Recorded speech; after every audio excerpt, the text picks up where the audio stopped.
I'm very happy to note that PSI and Foxy are jointly organizing this particular workshop on meeting women's healthcare. At the outset, I must apologize for not being there physically.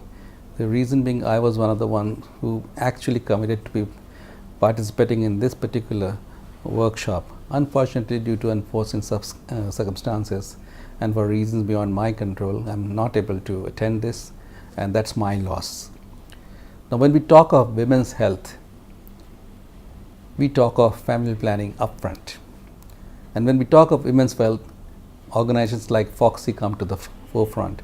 Organizations like the PSI and other NGOs who are working in the field of women's health for decades, they come in the forefront.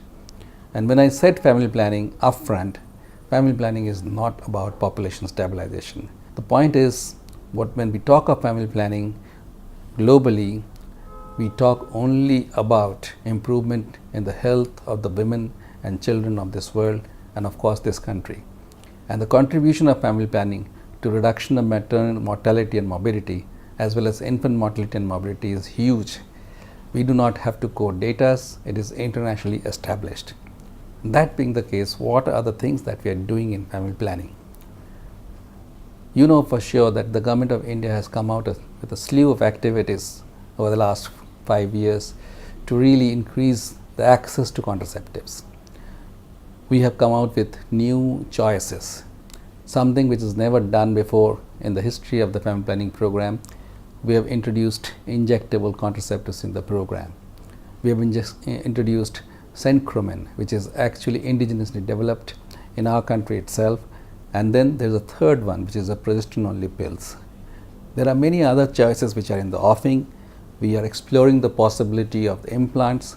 Unfortunately, the implants are as yet not really approved in India by the Drug Control General of India. Once it is approved by the DCGI, we are also going to move forward on that count.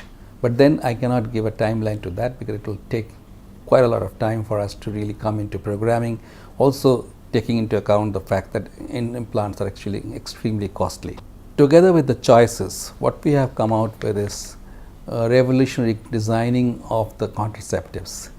We took a very revolutionary decision in the ministry to change those designing, those packaging in such a significant way that really they can dent the market.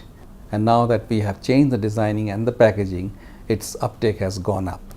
And consequently, what has happened, the money that we were spending in procurement of these contraceptives previously has now almost doubled.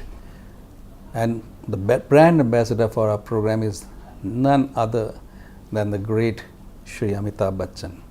You might have seen the communication campaign on national TV, which the slogan is Jimmedari Nibhao Plan Banao. We are going to take it to the next level. We are really going to promote all other communications that is there in our kitty to really spend a lot of money on communicating and generating demand for this. You might have also heard that Family Planning 2020, which is a global movement. Now, India has a pride of place in the Family Planning 2020. It sits on the topmost policy making body of the Family Planning 2020, which is the reference group. As part of the Family Planning 2020 commitment, internationally it was accepted that we need to add 120 million additional users till 2020. Fortunately or unfortunately, the quantum given to India was around 48 million, which is about 40% of the global target. That being the case, the onus is very much now on us to really spruce up our program to really have many additional users than what we were having previously. And I have to report, I'm happy to report here that we have already added 8 million users over the last 2 years since 2013-14 when we actually started this Family Planning 2020 in our country. We are the only country in the world where we have developed district-wise action plans for all districts of this country, which has not been done by any other country. We also have costed plans for family planning. We had promised, in fact, in that London summit on FP 2020 that we will be allocating more than $2 billion till 2020. For your information, we have already dispensed $1.3 billion till 2015. So you can well imagine that we are likely to overspend more than $3 billion as against the commitment of $2 billion. Then comes certain other activities where we are really roping in the private sector in a big way. We are, through the social franchising scheme of our Jansankhya Sthirta Kosh, it will be anchored there. We have conceived of a scheme wherein we are going to involve all the private sectors. We have gone through the initial phases. Right now it's in the RFP phase. In another 3 or 4 months it will be online and on stream. The whole funding for this will come from the Government of India, but the payment part would be very transparent, would be very efficient and very, very quick. So that is really going to really attract the private sector as well as the private NGO organizations like PSI, like MSI, Janani, HLF, PPT and all of the organizations which have really participated in this bid of ours. And through this we plan to add around 13 lakh IVCD insertions and around 10 lakh sterilizations over the next 4-5 years. So without the private sector, we do not think that we will be able to reach the family planning 2020 target. Government has its limitation. Beyond a point it cannot go. But however, with the support and the cooperation of the private sector, we feel that we will be able to reach that goal successfully. And lastly, I just want to take you through the Supreme Court judgment, which is the most recent one. We have been fighting this case over the last 2.5 years, ever since the Chhattisgarh debacle happened.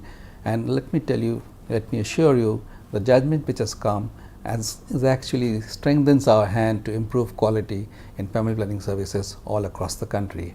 Because of the commitments made by the government, the judges have actually reiterated the commitments and put that in the judgment. So then what we are trying to do is we are trying to move away from the camp approach. We have given an undertaking to the Supreme Court that in the next 3 years we are going to remove the camp mechanism. We are going to provide services through regular services. Together with that, we are going to bolster our quality assurance committees, which are now going to look after the cases of death, complication, failure, as well as other aspects of family planning very regularly and systematically. Websites are going to be maintained by the state governments, which are going to be linked to the national government. So these are some of the judgments that we are really taking advantage of. We have been directed to have annual quality workshops in all states of India, and we did that. One round was done in 2014. We are repeating it in 2016-17. Already we have covered around 8 states, and we are going to cover the rest of the states in the next 4-5 months. So all in all, the program is right on a good trajectory. So all we need is a cooperation from all sectors, including civil society and NGOs like yours, so that together we can really provide succor to millions of women all across our country. Thank you very much for this opportunity.